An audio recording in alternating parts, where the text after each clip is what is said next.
আসসালামু আলাইকুম, কেমন আছেন বন্ধুরা? আশা করি ভালো আছেন। আজকে আমি আপনাদেরকে খুব সহজভাবে আরং কটন পাঞ্জাবিতে এমবুশ প্রিন্টের কাজ করে দেখাবো। তো খুব সুন্দর একটি ডিজাইন, এখনকার খুবই জনপ্রিয়। তো এখানে আমি রং তৈরি করে নিয়েছি। তো এখানে আমি রঙগুলো নিউটেক্স দিয়ে তৈরি করে নিয়েছি। তো আমি কাজের মধ্যে বলে দেব কোনটা কিভাবে মিক্সচার করতে হয়, সেটা আমি কাজের মধ্যে বলে দেব।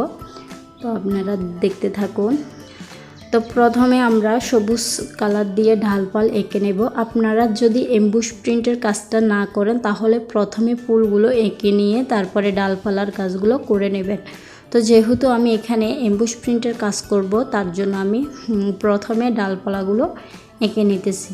তো এখানে পাঞ্জাবির ভিতরে আমি কিন্তু একটা শক্ত কাঠন দিয়ে নিয়েছি, যেন ওই পাশে রঙটা না যায় তার জন্য। তো এভাবে দিয়ে নেবেন আমার মতো। তো এখানে প্রথমে আমি ড্রয়িংটা করে নিয়েছি। তো আপনারা চাইলে ড্রয়িংটা করে নিতে পারেন। তো এখানে আমি রঙগুলো কিভাবে তৈরি করেছি একটু আপনাদেরকে বলে দিই। এখানে আমি প্রথমে নিউটেক্স নিয়েছি, তারপর পিটন নিয়েছি, এনকে বাইন্ডার নিয়েছি। এরপর এটাকে ভালোভাবে মিশিয়ে তারপর আমি এগুলাকে আলাদা আলাদা করে নিয়েছি। নেওয়ার পর আমি এখানে সফটওয়্যার আর সিসিএল অক্সজেল এগুলো দিয়ে নিয়েছি। অবশ্য মাথায় রাখবেন সফটওয়্যার আর সিসিএল এগুলা আপনারা 24 ঘন্টার মধ্যে কাজ করে নিতে হবে। এরপর কিন্তু করলে এটার কোনো ভ্যালু থাকে না, মানে একটা যে জিনিসের যে গুণ থাকে সেটা থাকে না, সেটা মাথায় রাখবেন। তার জন্য আমি যখন কাজ করতে গিয়েছি তখন কিন্তু সফটওয়্যার আর সিসিএলটা এক ফোঁটা দিয়ে নিয়েছি। তো এগুলা দিলে হয় কি রঙটা টেকসই হয়, এই জন্য দেওয়া। তো এখানে আমরা সবুজ কালারটা তৈরি করে নিয়েছি। হলুদের সাথে একটু পরিমাণে নীল দিলে সবুজ হয়ে যায়। তো আরও এটাকে গাঢ় করার জন্য আমি এখানে নীলের পরিমাণ একটু ভারী দিয়ে এটা দুই রকমের সবুজ কালার তৈরি করে নিয়েছি। এরপর এখানে আমরা শুধুমাত্র বেগুনি কালার দিয়ে নিয়েছি কেমিক্যালের মধ্যে।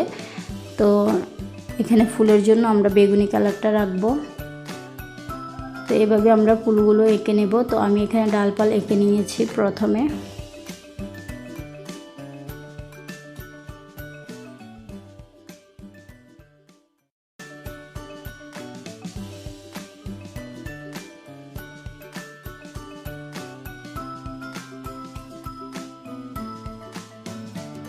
তো এভাবে আমরা বেগুনি কালারটা দিয়ে নিয়েছি।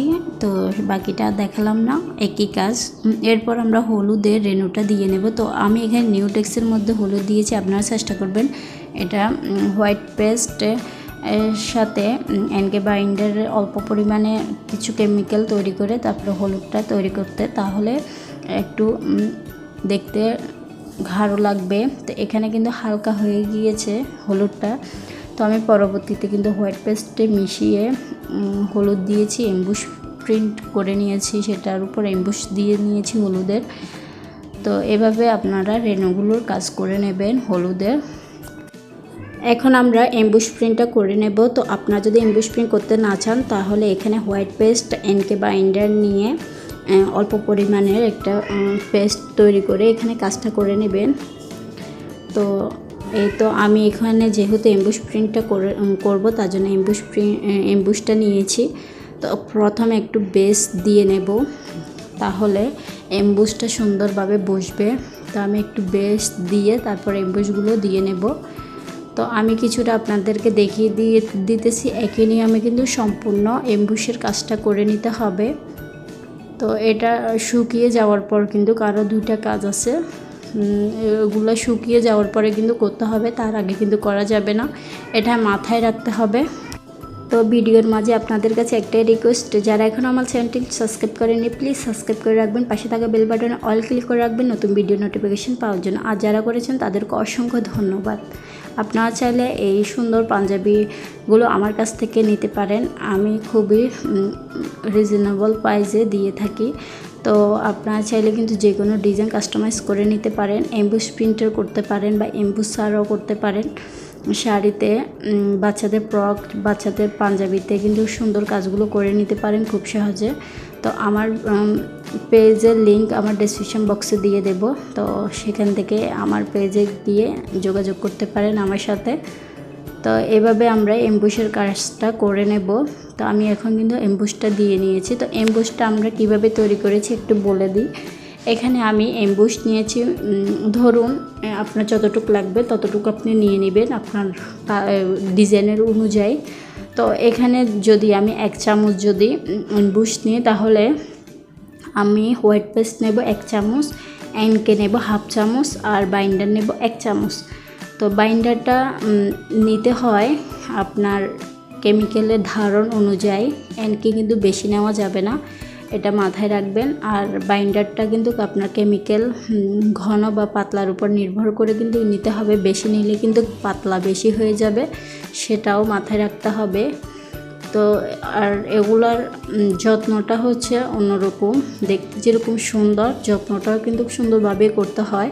সেটা হচ্ছে যে আপনি যখন এমবুশ প্রিন্টের কাজটা করবেন অবশ্যই উল্টা পিঠে আয়রনটা করবেন, আর হালকা হিটে আয়রনটা করবেন, বেশি হিটে আয়রন করবেন না, তাহলে কিন্তু এমবুশটা কুঁচকে যাবে, দেখতে কিন্তু ভালো লাগবে না।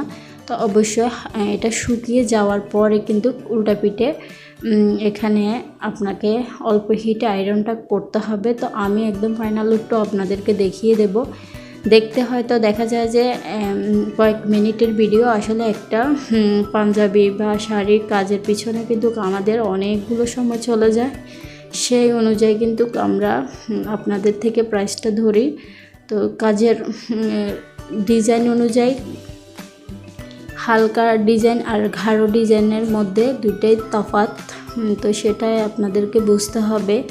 অনেকে মেসেজ করে বলেন যে আপু এত দাম কেন, এটা এত দাম কেন, সেটা তাদের উদ্দেশ্যে আমি বলবো, তো আপনারা যখন ভালো কিছু নিতে চাইবেন অবশ্যই সেটার দামটা একটু বেশি হবে।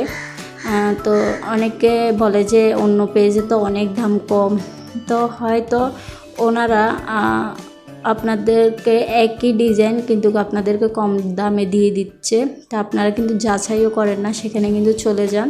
তো পরবর্তীতে কেনার পর বলেন যে এটা ভালো হয় নাই। ভালো হবে কিভাবে?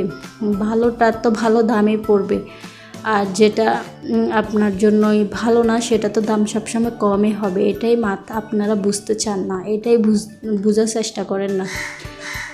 তো যাক, অনেক বকবক করতেছি, হয়তো অনেকেরই অপছন্দ বকবকটা, তো বকবক না করে কাজে ফিরে যাই। তো আমি কিন্তু এইভাবে এমবুশটা দিয়ে নিতেছি। তো এটা শুকিয়ে যাওয়ার পর আমরা কিন্তু আরও 2টা কাজ করে নেব, সেটা আমি এটা শুকিয়ে যাওয়ার পর আপনাদেরকে দেখিয়ে দিতেছি।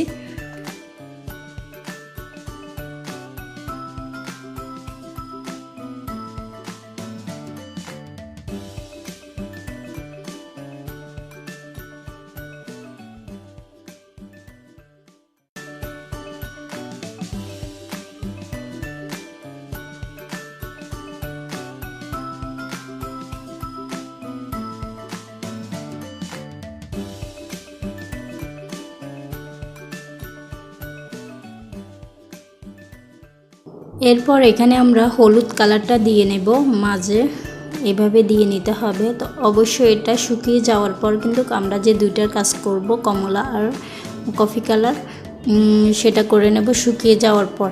এখন আমরা এখানে কিছু কিছু জায়গায় পাতা দেওয়ার বাকি আছে, সেই পাতাগুলো আমরা দিয়ে নেব সবুজ কালার দিয়ে। তো এখানে আমি আবারও এমবুশ দিয়ে, এখানে হোয়াইট এমবুশের মধ্যে হলুদ কালার মিশিয়ে এখানে এমবুশটা দিয়ে নিতেছি। তো আপনারা চাইলে যারা এমবুশের কাজ করবেন তারা কিন্তু এভাবে দিয়ে নিতে পারেন, দেখতে কিন্তু ভালো লাগে।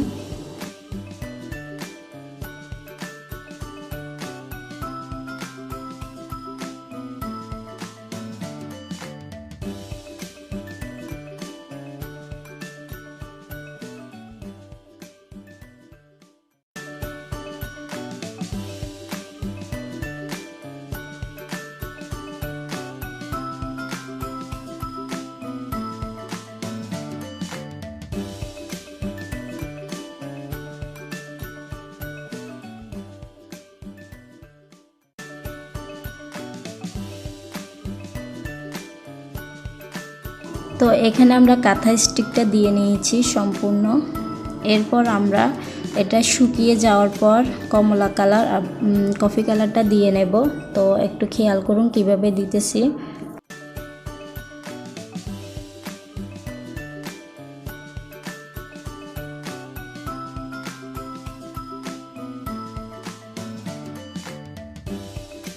এরপর কমলা কালারের উপর আমরা রেনুর মতো দিয়ে নেব। তো চেষ্টা করবেন এটা শুকিয়ে যাওয়ার পর করার জন্য। তো আমি কিন্তু দিয়ে নিতেছি, এভাবে ছোট ছোট ফোঁটা দিয়ে নিতে হবে, দেখতে কিন্তু খুব সুন্দরই লাগে। তো এটার ফাইনাল লুকটা আমি একদম শুকিয়ে যাওয়ার পরে কিন্তু উল্টাপিটা আয়রন করে আপনাদেরকে দেখিয়ে দিতেছি। এই তো এমবুশের জাদু কেমন হয়েছে অবশ্যই কমেন্ট করে জানাবেন। ভিডিওটা ভালো লাগলে অবশ্যই লাইক কমেন্ট শেয়ার করবেন, সাবস্ক্রাইব করতে ভুলবেন না। আজকের মতো এই পর্যন্ত, দেখা হবে অন্য কোনো ভিডিওতে। আল্লাহ হাফেজ।